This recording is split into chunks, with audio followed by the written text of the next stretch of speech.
Hello, my fellow listeners. This is Jodelle with the Get Fit with Jodelle show, and I'm actually just introing a podcast that I did recently with Jimmy Moore on the Livin, Vida low carb show, and I wanted to share that with my followers. So if you missed it on his show, you should definitely check out his podcast. It's called Livin, Vida low carb, but you can hear the episode right here, right now. I'm uploading it to this podcast, and so let me know what you think. It was really neat to be interviewed by another fellow podcaster, and especially a guy that I actually started out listening to before I ever got into podcasting. So he was like the very first podcast that I ever listened to and thought, you know what? I think I want to do one of these. So I hope you guys enjoy, and please stay tuned at the end for a little message for a show sponsor that I have that I want to reach out and give a little love to. And I'm also giving a little love to you with a nice little promo code. So you're going to get a promo code for the sponsor that I have at the end of this podcast. So stay tuned for that. Thanks for listening. And as always, much love to you guys. Here we go.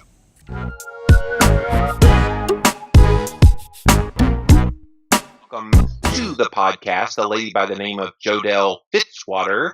She is a nutritional therapy practitioner, nutrition educator, pro stand-up paddle athlete. We're going to talk about that here in a minute. And she's at getfitwithjodelle.com. That's Jodelle. What's up, Jodelle? Hey, Jimmy. So nice to talk with you. Hey, same. And it was interesting how we connected. You want to tell the story about how you and I connected on this podcast? For sure. Well, you were kind enough to interview my brother, Zachary Johansson, with Muscles and Veggies Fitness. Yes. And I was actually just telling him about you, and he had started listening to your podcast because I've actually listened to your podcast. It was the very first podcast I ever listened to when I started diving deep into nutrition back in, I believe it was 2004. I think you were podcasting then, but I was not until 2006, but okay, it has so been it a was, long time ago. yeah, Thanks so for it was making me probably feel then old today. 2006 because you had just started. I remember your first episodes and things like that. So I had told him about you, and he was on your show, and he was kind enough to mention me, and Yeah. he has such a great story for people that want to go back and listen to that podcast. But yeah, he actually then said you might want to interview my sister, and so here we are, and I'm so thankful Here we that you are. gave me this opportunity. So Well, and you yourself are a podcaster. You have a really great podcast at Get Fit with Jodelle that's on the iTunes, and you also do another one called Paddle Fit Sup Audio Workouts. yeah, so I train paddle fit athletes or like stand up paddle athletes, but also what's called paddlefitpro.com. It's a website where you can get certified to teach paddling. And so I teach instructors and I teach actual paddle fit classes, but I wanted something that people could take to the water and have me do a class with them in their earbuds, their waterproof earbuds, That's their cool. waterproof case. And so I take you through a workout on the Paddle Fit Sup audio workouts that you can do on your board, whether it's very beginner basic stuff all the way to Tabata training and stuff on your board on the water, because there's no better way to work out than on the water and out in the sunshine. So in my opinion. Well, you have such an eclectic background. You got started obviously in the exercise realm and have now in more recent years shifted over to the nutritional realm. Talk about what got you interested in living healthy and being active and wanting to get into paddling to begin with. Yeah, and I'll keep it brief because, we all have a story and it's all kind of long. But basically, I was born into a fitness center. My mom owned one. And so it was all I've ever known. I remember as a little girl, we had to do 50 sit ups in order to get a popsicle, and stuff like that. So we were always pretty active. But when I lost my mom at 17 to stomach cancer, I wasn't happy enough with the answer that the doctor said sometimes people just get cancer and there's no cure and stuff like that. And so I started diving deeper into nutrition. I also lost my father from alcoholism, and I wanted to understand why there were so many times that he wanted to stop drinking and couldn't. And like he really didn't want to be an alcoholic, but he was. And so I was like, there has to be a brain, mechanism. There has to be a biochemical mechanism. And I wanted to understand that. And I was always a person as a youngster that questioned everything. In fact, I failed an algebra class, or almost did. My mom went in and talked to them, but I almost failed an algebra class because I had too many questions. And My teacher said I can't. Isn't that the purpose of school, is to Well, ask that's what I thought questions? too, but the teacher called me disruptive because I had so many questions that I wasn't getting.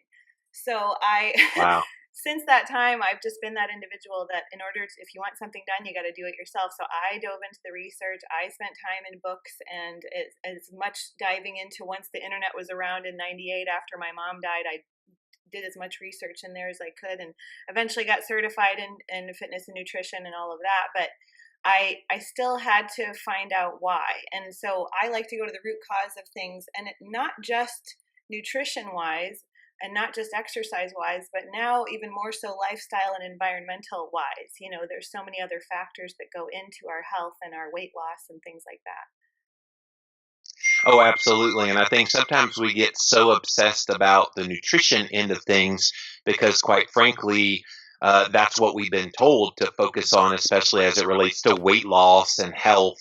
It's Yes. just about your diet, but it's about so many other things. And you definitely hit on a lot of those things in your work, which I want to talk with you about here in just a minute. But before we do, your nutritional training is something very familiar to me. I watched my own wife, Christine, go through this just about a year ago. She was going through the Nutritional Therapy Association's NTP program, and you just recently graduated as an NTP. So congratulations! And what Thank did you you. think about it? Oh, well, it was by far and wide the best training I've done. I've been through, different Intense too, right? Oh my gosh, if I didn't have nutrition background, it would be very difficult to complete this training already. Christine said the same thing. If you hadn't have been talking about gluconeogenesis, with your Exactly. work for so many, I don't even think I would have even understood that term when it first came out. Yeah, so it's not for the faint of heart. You really have to invest a lot of time and energy into reading, which I love and value, and like I'm addicted to learning. So that was fine. I've been through other nutrition trainings, like as the Institute for Eating, of the Psychology of Eating, and then the Spencer Institute and stuff, and all of that was great. But this was so much more powerful in going to the digestive system, to Yes. the root of the cause, and how fixing the gut is actually so methodical when it comes to healing. And it's part of, they talk about environment, and they talk about chronic dehydration, which is one of my big things that I work on with my Yes. clients too. And so I was just, everything like snowballed into, yes, this is exactly the training that I needed, because it just solidified everything I was already doing, but yet it taught me so much. So If I hear one more word of prostaglandin or duodenum or hear Greg Graham talking in my house, I'm going to scream. I know, those days are over now, so we can rest. It was a lot of studying and a lot of book reviews, but I actually posted several of my book reviews and my essays on my blog, on Yes. my website, because I was like, I'm going to use this for my business, so I'm There putting you this much go. It's effort good into it. content. So yeah, I highly recommend the NTA for sure. Yeah, they're considering adding a couple of my books to the recommended reading, Keto Clarity and the Complete Guide to Fasting, Oh, to give fantastic. information on both of those topics. Yeah, And in fact, I spoke at the NTA conference this year doing a panel on ketogenic diets, so that was pretty cool. very cool. Yeah, I love that. Well, let's get into some of these things that people, it's not on their radar screen. A lot of the things that are the missing links in people getting healthier. And one of them is something you and I are engaging in right this second, because by necessity, to do a podcast, you kind of have to expose yourself to EMFs. But we're getting them on a daily basis, and it's easy to forget about them because you can't see them, right? Right. Yeah. And for those people that don't understand, EMF is electromagnetic frequency or fields that are emitted from our devices, and natural EMF too. I mean, every human body emits EMF. The earth has electromagnetic fields. But non-native EMF is what we need to be concerned over, and that means it's not natural. And these are the things like our smartphone, our tablets, our TVs, our even simple things like the lamp next to your bedside table. All of these things, when they're plugged into electricity, are electric units that are emitting radiation, and this affects our mitochondria. Our mitochondria is, if you think of essentially the engine to the cars that are our cells. Our cells are these little cars, and the mitochondria is the engine inside that car. And we need them to be so powerful, just like we need our engine to run on all 8 cylinders. But unfortunately, you can think of the effects of EMF on mitochondria as, let's say you're in a room and every type of music in that room that you can imagine is playing around you at all different frequencies and all different speeds, and everything from classical to jazz to rock and roll. It's all playing at one time, and you're just kind of freaking out because of all the sound. And eventually you get weak and you just want to lie down and find a dark space. That's how your mitochondria feel when they're bombarded day in and day out by electromagnetic frequency. And so it is something that we need to be aware of, because if our engines of our cells aren't running appropriately, we can eat the best diet, we can do the best form of exercise that fits our body, but yet we won't get results because we're constantly being bombarded with this damaging frequency within our cells that's damaging our cells. And even those people trying to text you while you're doing a podcast and Yes. goes, ding! I know. I try to turn that off, and I don't know how without turning my sound off. So. Oh, it's all good. Just FYI, if that happens again, guys, she's a very popular lady, apparently. So yeah, this EMF thing, we've known about it for a few years, and I think some of the researchers are now starting to take a closer look at it. Right now, it's a lot of supposition, and there's certainly strong preliminary evidence that shows a lot of the things that you were just talking about are indeed a concern. And so I'll be anxious to see what modifications will some of these technology companies make to their products to make them less EMFable, if that's a word, so that they don't emit so many, or if there's kind of an auto shut off at some point that you could maybe program it to do. There's any number of things that could be implemented to help. Well, and that's why what I do with my clients is nutrition and exercise is 1/3 of the equation when it comes to health and weight loss. The other 2/3 is, what are you doing outside of the kitchen? What are you doing outside of the gym? What are you doing daily with your, how much are you outside versus inside? How much are you on a device versus not on a device? Because if the non-native outweighs the native EMF, then we've got a problem.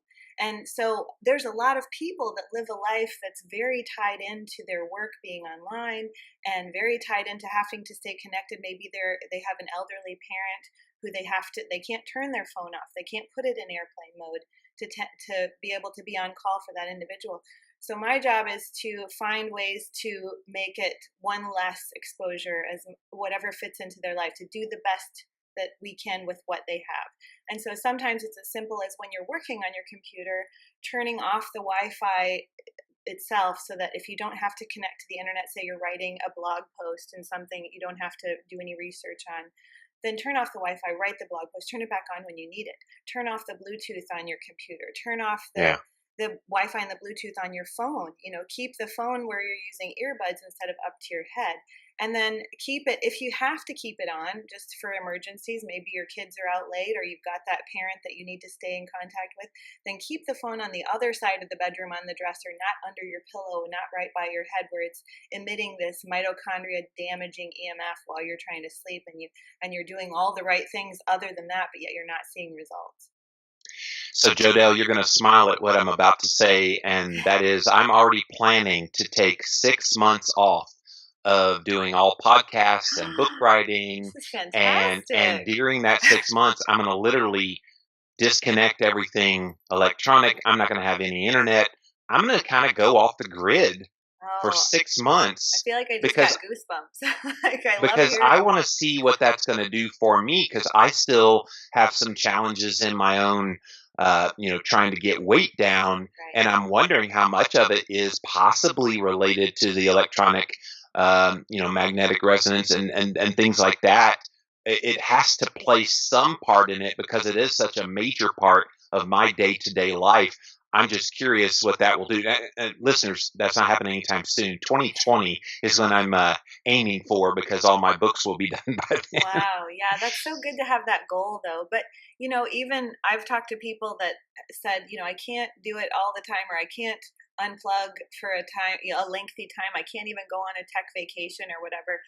Right. I said, okay, can you set electronic curfews? Can you say that I shut everything off at 8:30 and let all your people know you can contact me until 8:30 at night, and then I'm sorry, you won't be accessing me anymore, or Right. I only check my phone for emergency purposes, so I won't be responding to anything beyond that. That's when they'll call you through the echo. Hello. But I mean, even in situations where you have to be on it, then what we need to do is mitigate outside of what the time that you don't have to spend on the computer. You can actually do what I call damage control, EMF damage control, like for all the damage you have done. So like right after this podcast, because of all these, text and this technology that's been coming in while I've been podcasting, I spend at least 5 minutes for every hour on the computer that I spend 5 minutes outside with my feet on the ground, with my eyes looking towards the sun, not at it, but just in the sunlight with my feet on the ground barefoot. And Nice. that actually can mitigate a lot of the damage that was done to some of that mitochondria and enhance the good mitochondria that's still within you.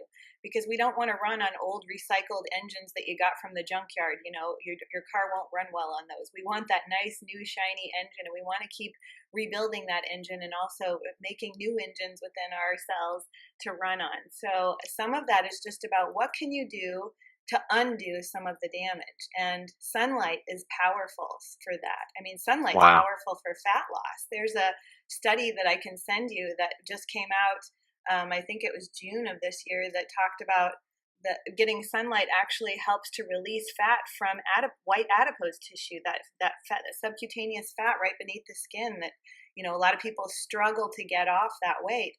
But when you think about it, yeah, we go out in the sun and maybe we might sit in a one piece or even just a tank top and shorts or something like that. But what's the largest area of our body? It's our torso. And so if you can find a little hidden area of your yard where no one can see you and get as naked as possible and get that sunlight on the bigger areas of your body, those tend to be the areas we carry weight, the thighs, the tummy, the back, some of the low back area, all of that. If you can expose that where you normally wouldn't expose it in public, you might actually see some more results in those areas when sunlight can hit that area and release some of those lipids. Wow. All right. I have two directives after this is over. I'm going into my front yard. I'm already barefoot doing this podcast, but I'm Good. going in the front yard to ground for 10 minutes. Yes. To get rid of the EMFs from this podcast here, Yes. and then I go in the backyard, strip down naked because I have a privacy fence. I have 29 backyard chickens, but strip down naked, they will laugh at me. But other than that, I'll be able to expose as much of my body to sun. That's a good idea. I like And that. Jimmy, it doesn't take a lot. It's not like I want you to go out and get sunburned or even, tan your body to a golden brown every day. What it is it's just, 20 or 30 minutes daily, and maybe just taking, actually this study that I was mentioning talked about, they did the maybe 1 hour in the sun and then a 30-minute break, and then another hour in the sun and a 30-minute break, or 15 minutes in the sun and a 30-minute break. Like they came in and out. And that's what I Right. do throughout my day. I try to spend the majority of my time outside. When I'm doing homeschool preschool with my daughter, I have her desk outside. We're outside as much, even if it's 95 degrees, we go in and out. We come and get cooled off. We go back out.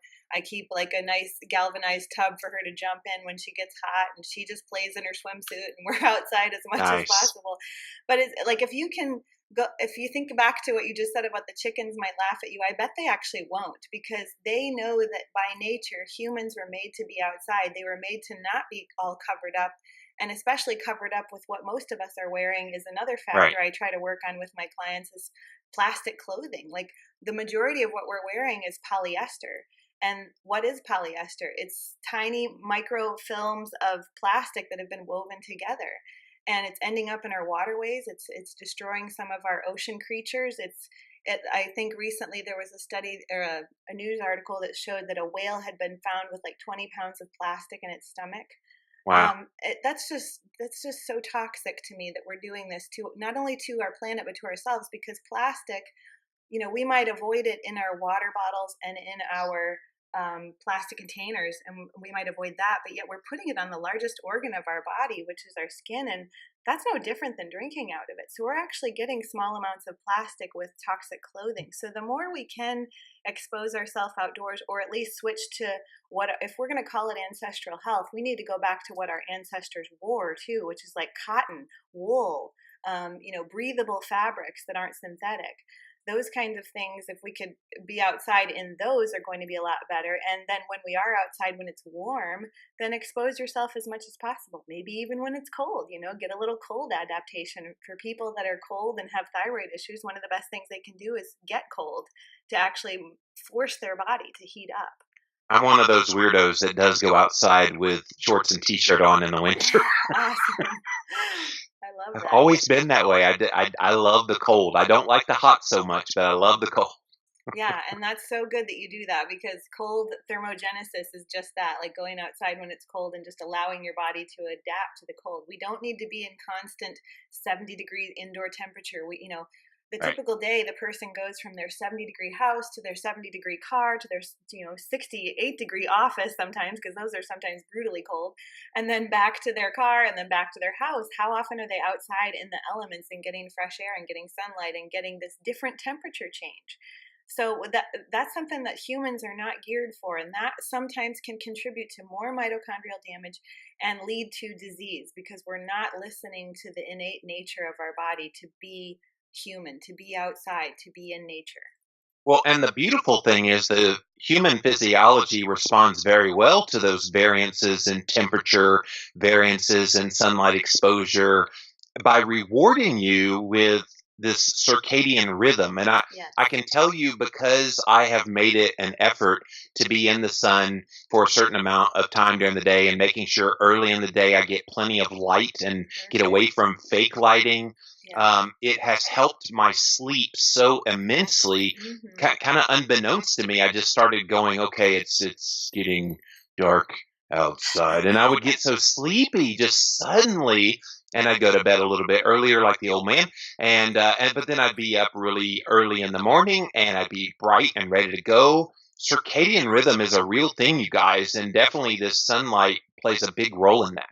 Yes, and I did a sleep class recently, and it blew a lot of people's minds, because they were expecting me to say, eat these foods for sleep and take these supplements for sleep.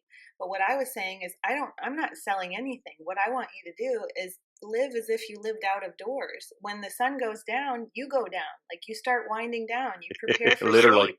When the sun comes up, you get up. Like, your body's ready to go. It's getting energy from the earth. There's different magnetism in the morning versus the evening.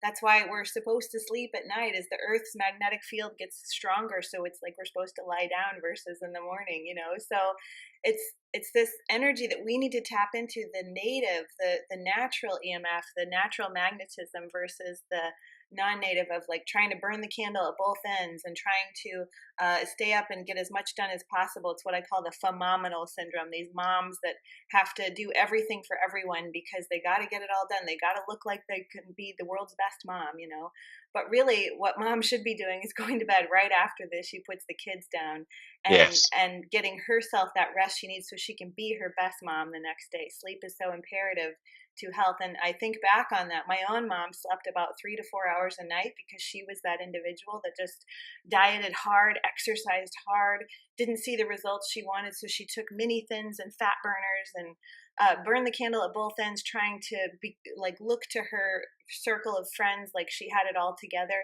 And yet what happened? At 45, she was diagnosed with stomach cancer and died. Wow. And wow. She had a totally mismatched circadian rhythm. Like, she was inside a hospital working in a laboratory behind all these EMF devices all day long and under fluorescent lighting all day long, and hardly went outside unless it was maybe a weekend where we went to the lake or something, So I'm thinking back on that and wondering, I now have the answer of why. Why did it happen? I can see clearly why it happened, and it didn't have a lot to do with her diet and exercise, because that was kind of dialed in, other than being a little on the low fat side, but but it was her lifestyle. And I want to be the person that I can get this message out and not have people listen to Shape magazine or the dogma that's put out by the latest celebrity diet book, where they haven't made a movie in a while, so they need to make a diet book. And instead, listen to the innate human nature of what you should be doing and what your ancestors did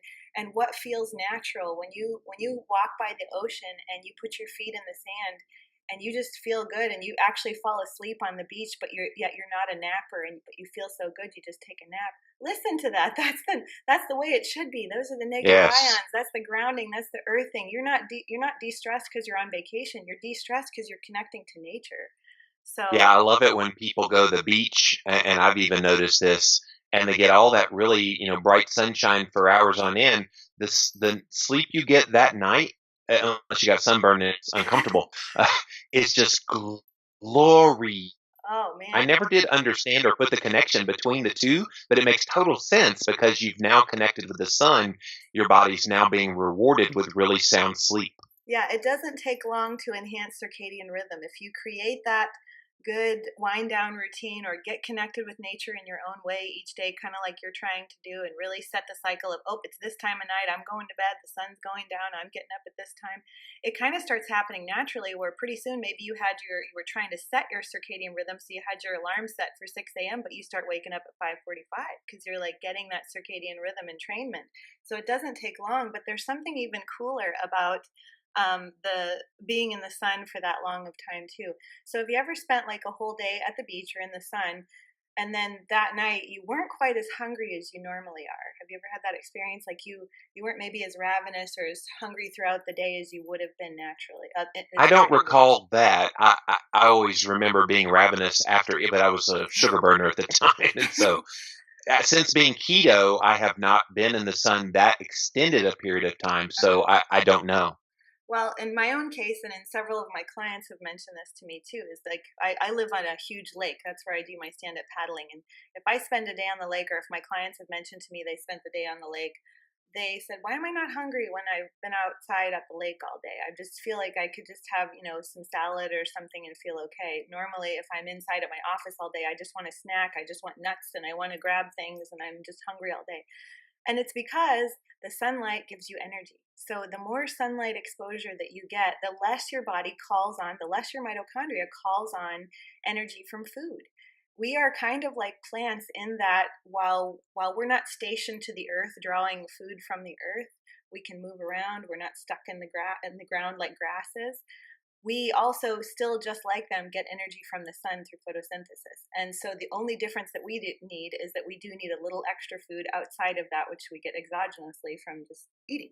And but yet on days you'll notice, like if it's rainy, you're stuck in the office all day, you've never been outside hardly throughout the day, you might find you're more ravenous that day versus a day that you spend a lot in the sunshine. So sunlight can actually help you mitigate some of that ravenous appetite. In most people, they will notice that. So, Jodelle, is sunlight a macronutrient then? That is a beautiful question. I have never thought of it like that, but I Because would everybody say calls yes. water the fourth macronutrient. Is Yes. sunlight the fifth macronutrient? I think you just coined something that's new and beautiful. Is like the most important and fifth macronutrient would be sunlight. And I love that. And the other aspect of it is, like you just mentioned, water being the fourth macronutrient, because one of the issues I'm seeing as well is what's coined in the book "Your Body's Many Cries for Water" is unintentional Yes. chronic dehydration. And it's I like the word UCD, the unintentional, because people are doing it, not thinking about it. They're not doing it on purpose. A lot of people do like water, but they just don't get enough of it, or We they're don't have a relying water on, meter to let us know when we're low. yeah, or they're relying too much on things like kombucha, or I think the new fancy bai water that people are, the BAI. I keep Right. seeing a lot of people drinking that, and I'm like, that's not water. Thank you, Or Justin Timberlake. LaCroix. He's the one LaCroix is promoting not there. water. But it's really something simple that anybody can do, is just increase their water intake and be out in the sunshine. Those are free things you can do that you would not believe have such immense benefits to your health. And so just So, that alone. this is inspiring a new experiment I want to try. Okay. And I wonder how beneficial it would be to make sure you're well hydrated. So, constantly be drinking water, not too much because you'll dilute your electrolytes if you Exactly. do, but to have an adequate amount of water, and then commit to a certain amount of time in the sun each day, and then kind of keep track of the amount of calories and amount of fat, carbs, protein that you consume in a day, as compared to your normal. So obviously you would do this at baseline without doing those extra things of the water and the sun.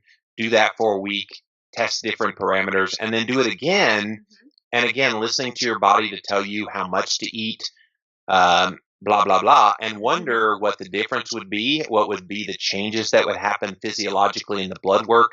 That would be a fascinating N equals one study. I think that's a brilliant idea for any of the listeners to try. Is just, I mean, we are our own scientific experiment, and it's bio-individuality. We need to figure out what works for us, but it is important to just give nature a try and give natural things like drinking more water and being in the sunlight and putting your feet on the earth a try. You know, I have a client who's dealing with cancer right now.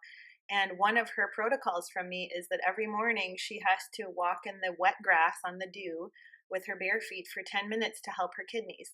It's a Wow. kidney meridian. It's not something I came up with. This is old, I guess you'd call it Chinese medicine. And one of the things that they recommend is for anyone with kidney issues to walk in the grass, the dewy morning grass for 10 minutes. So she sets her little timer and she goes out there and she does her little grass That's walk in the cool. morning. And she, can we definitively say that it's doing anything? No, because we're not testing her to know. But what does it hurt? Like, it's such a nice little calming thing to do anytime. For most people that appreciate the outdoors, anytime you go out there and spend any amount of time doing anything out there, you're going to feel better. You're going to feel a little bit of relief. And anytime we lower that stress response, even if we're not killing a cancer tumor, you're killing the stuff that, or you're not providing the stuff that feeds the cancer, which is, pulling glucose from the body, or the insulin spike we get from stress, from cortisol, to cause a reaction of a high insulin response. Even things like blue light, too much blue light from our devices, that's also an EMF. So getting this blue light at night from our smartphone, from our devices, from our Netflix and chill, that actually induces an insulin response because it stresses our circadian rhythm. Anything that's a stressor causes an insulin response. So again, could be eating the best diet, could be doing the best exercise, but you're chronically pumping out insulin and you don't know why you're not seeing the results that you're looking for. So then that's another study I brought up is just one that came up recently about light exposure during the night and how it affects our sleep and how that affects our insulin resistance. So. Oh, I had to put some electrical tape over. I have like a little air purifier that's on in my bedroom, and I had to put a little piece of tape, like black tape, over the blue light that was shining. It was just a tiny little blue light, but it was just enough to disrupt me from sleeping. I'm going, what in the world? Oh, the light. Yeah, so good that you recognize that. I know my brother puts like duct tape over his fire alarm light. There's like a little Yes. light on the fire alarm. He doesn't want any light in his room, and that's so wise, is to have that complete darkness. And in fact, children shouldn't have a nightlight in their room because it's actually, studies have shown that it contributes to myopia, which is nearsightedness in children when they're developing. So like my daughter, who's 3.5, she sleeps in a pitch black dark room. I don't use night lights, and when we go to people's houses, they're like, here's a night light, and we're like, nope, not using that. So, and she But how doesn't do I care. keep Like the when they boogeyman get, away, Mommy? yeah, when they get used to it, they don't care. Or if they have to Right. have it, then do a red light. That's another little trick you can do, is do a red light night light, Yeah. so that it's just the red light spectrum and not the blue. Right. Yeah. So before we have to go today, you mentioned that you like to call something vitamin P, as in Paul. Yes. What is that? Okay, that's something that I've worked on with my clients at nauseum. Whenever they come to me, they think they're getting a nutrition plan and they think that it's all about nutrition. That's just how I get them in the door because, like I said, I work on environment, lifestyle factors, behaviors, and a little bit of nutrition. But basically, I just like to hone in on what I can figure out works for their body and their chemistry. But beyond that, vitamin P is what I call passion, purpose, playtime. And for me, it's paddling, going out and paddling. Yeah. But there is Me, such, it's podcasting. okay, there is such a joy in finding and that beautiful pleasure, vitamin P, that brings you a feeling of I belong. I have a village I belong to. I have a world I belong to. I'm doing good, or I'm experiencing the good. I'm enjoying creation. I'm enjoying nature. That has such a lowered stress response that it can actually help with weight loss and overcoming disease and stuff like that. We tend to overwork ourselves. We tend to be in like the opposite, the negative vitamin P, which is production. I have to be so productive. I have to do all these things. And sometimes it's not about productivity. Sometimes it's just about pleasure and playtime and passion and being with the ones that you love, not being on this worldwide. Our village has now become this worldwide village of people we've never met before, but we can talk to people in Australia. We can talk to people in our Facebook group that live in New Zealand or whatever. But yet we're kind of missing out on the immediate village. And that's kind of suffering because we're so embodied in these devices and we're so in front of our smartphone that the people on the backside of our smartphone that are right in our home or right in our community, we're not giving them the attention that they need. And that is part of vitamin P, is like really getting that face to face and that village back that you need. It takes a village to raise a family, but whether you have kids or you're just a husband and wife or you're just a single person, it doesn't matter. You still have a village that needs to be connected. And when the chips are down, you're going to need that immediate village, because the worldwide village is not going to be the ones to help you. When you have that loss of the loved one, or you have the divorce, or you have the whatever, it's that village that you need to come together. And that's what we have to do as part of vitamin P, is connect with people in that passionate circle, in that purposeful, meaningful life that we've created, versus just trying to stay like up with the rest of the world. If we're really ancestral, we would have just been focused on our village. We wouldn't know what the rest of the world was doing, and we wouldn't frankly care.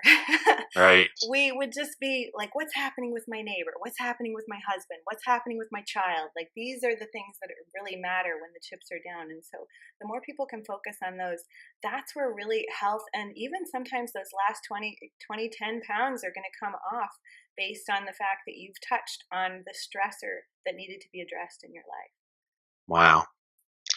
Well, Jodelle Fitzwater, you've given us a lot to think about here today. Thanks for joining me today. Again, you guys, check her out, getfitwithjodelle.com. That's Jodelle. She's also all over social media, Instagram at getfitwithjodelle, on Twitter, Jodelle Fit, and she's there to help you out and to give you lots of inspiration in all that you're doing in your health journey. Well, Jodelle, thanks for joining us here today on the Livin' La Vida Low Carb Show. Thank you, Jimmy. It's been a real pleasure. I appreciate it. And that's a wrap. Good job. Thank you. Thank you. You're so fun much to talk to. We can talk anytime. Oh, great. Yeah, I'd love to. Anytime you have, I know you have a lot of people that you podcast with, so I'm honored to be among that list now. As promised, I have 2 promo codes for you, my faithful listeners.